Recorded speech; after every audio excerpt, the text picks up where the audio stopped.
Oh man, they are opening up a can of worms by publishing this, aren't they? Today we're going over Canucks Army's latest article that explores a Vancouver Canucks and Seattle Kraken trade, a 1-for-1 Elias Pettersson for Shane Wright swap. Now, understandably so, this post garnered 20,000 views on Twitter, 59 likes, and 43 replies. You could already guess where things are heading down. This was also posted on the Canucks subreddit, and it currently sits at 0 upvotes. Right now, 15% of the users on the platform have upvoted the post, which kind of indicates, a lot of people don't seem to be on board with an Elias Pettersson for Shane Wright trade. But I digress. Let's dive into the article. Let's read the Canucks Army thesis here, as indicated by Jeffrey Kennett. Between the two Pacific Northwest clubs sits Shane Wright, a 22-year-old center whose representatives have asked Seattle to find him a new team. Vancouver has contacted the Kraken about Wright. The reported asking price is high, and the former 4th overall pick reportedly views the Canucks as his preferred destination because of what the rebuilding organization could become in a few years' time. Those circumstances create one of the more fascinating hypothetical trades available this summer. Elias Pettersson to Seattle for Wright straight up. There is no confirmed report that the teams have discussed that exact framework, and the players also carry vastly different resumes. Selling low on a player of his stature is, of course, not ideal. But is it really worth another season of a dejected Pettersson when it seems relatively obvious at this point he is in need of a fresh start to possibly revitalize whatever is left of his game? Some might call it a change of scenery hockey trade, where two players of similar pedigree are swapped 1-for-1. Okay, similar pedigree? I don't know about that, Chief. Let's just continue on right here. Pettersson has 508 points in 545 NHL games and owns a 102-point season to his credit, while Wright has 78 points through 169 appearances and has yet to establish himself as a full-time top 6 center. So, the pedigree doesn't quite balance the pendulum. Okay, there you go. Great. Great conclusion there. A 1-for-1 deal may not be enough for either side, and additional assets might be required to make the value work. But still, the framework offers plenty to examine, including why Vancouver and Seattle might consider building a deal around Pettersson and Wright. Now, before we continue on, honestly, I don't even know if we need to continue on. Just the idea itself gives a lot of fodder for the brain here. Would the Seattle Kraken be interested in acquiring Elias Pettersson? Maybe. Maybe even probably. It all depends on what Patrick Allvin, the assistant GM in Seattle, thinks about his former top-tier superstar in Vancouver, and whether or not he believes that this guy can fully rebound. We heard all the talk from Allvin in the media last year that, Pettersson, he needs to prepare. This guy needs to work hard in the offseason. This guy needs to come to camp in shape. This guy needs to work. He needs to get better. He needs to do this. He needs to do that. Patrick Allvin, Jim Rutherford, and Rick Tocchet were all a part of just talking about Pettersson in a way that described their frustrations with this guy. It was always, he needs to do more.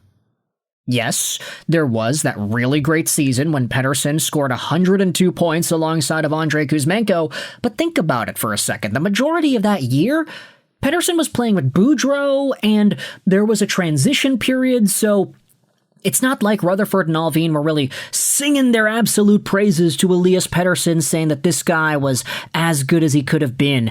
It was only later on, when he stopped playing well and when he got hurt with that knee tendonitis, that they started really pushing buttons in the media, effectively denying the fact that the guy was hurt in the first place. Does Patrick Allvin still believe in Pettersson to being that 100-point guy? Who knows? However, at the same time, you also have to consider the Seattle Kraken as a whole. This is a team that has been pretty desperate to try to acquire top-tier talent. They went after Panarin, didn't work. They went after Robertson, didn't work. And both times it didn't work straight up just because the players didn't want to go there. Elias Pettersson, I'm not saying that he's a Seattle kind of guy, but I will also indicate that if it's more of a pressure thing in Elias Pettersson's brain that's holding him back, going over to an American city like LA, for example, like Seattle, where hockey isn't necessarily the biggest thing over there, might be the best thing possible for him and his mental conditioning as a top-tier athlete.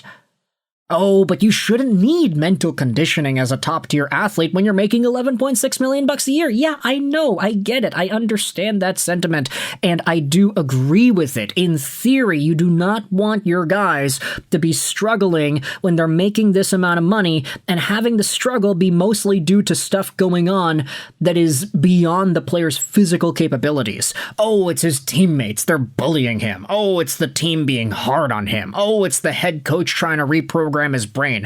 If you're making $11.6 million, you gotta show up, you gotta be good. I understand that. But the fact is, Elias Pettersson hasn't shown up and he hasn't been good, so what do you gotta do now?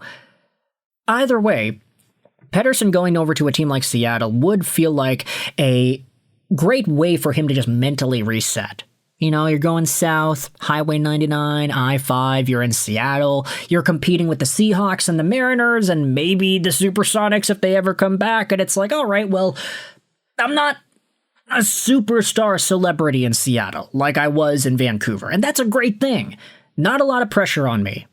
And for a Kraken team that really's got nothing to lose at this point, they want to be competitive, they want to get players to buy into their thing, maybe Elias Pettersson is the right kind of guy to do that. Who knows? Meanwhile, coming over to Vancouver, Shane Wright by himself is probably not a good enough return, even though Wright is a player with a boatload of potential.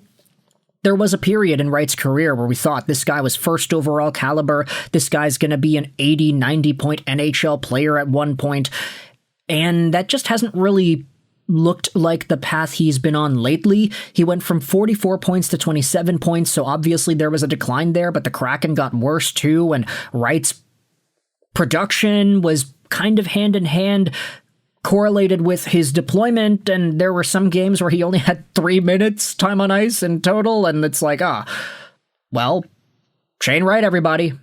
Former first overall projected pick, eh? Obviously by himself. He's not even as good as Pettersson is right now. In the future, you can say he's got a lot of time to grow and develop, but at the end of the day, NHL teams are also looking for players that can continuously contribute in the now whilst being long-term bets. So while Shane Wright does have that future upside, just him by himself for Elias Pettersson is not going to fly. And I think a lot of folks would go out there and agree with that. It would have to be Wright and some other stuff for EP40. I get that there is a negative connotation to Pettersson and his contract, but especially considering all the numbers that are floating around with other guys nowadays, Hischier 11.7, Bedard's at 15, Carlson's at 18, Celebrini's 18.8, Elias Pettersson at 11.6 is not as bad as it was like 6 months ago.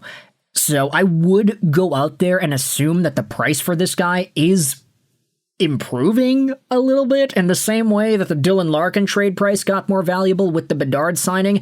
I do think Pettersson ultimately choosing or not choosing to waive his no move isn't going to be a big deal. Like, I would assume that if this guy was asked to get traded anywhere, he'd be fine with it. Like, I get that there have been reports that he wants to stay in Vancouver, he likes it here, he likes the city. I just feel like everybody knows that the writing is on the wall for this guy. And if he were to straight up reject a trade that would get the Canucks enough assets that they would be interested in to a low-key team like Seattle or LA, could you imagine the scrutiny that Pettersson would be subjected to from this fan base and the media if that were the case? I don't know if he'd want to deal with that. I feel like he'd just be like, okay, you guys got a trade? Fine, I'll go to Nashville or wherever. I'll go to Detroit. I'll go to Seattle. Like, it doesn't seem like an issue in my opinion. I don't know. That's just me. You can let me know your thoughts in the comment section below. The Canucks Army article will be linked in the description for your reading pleasure. I hope you enjoyed this video. And bye.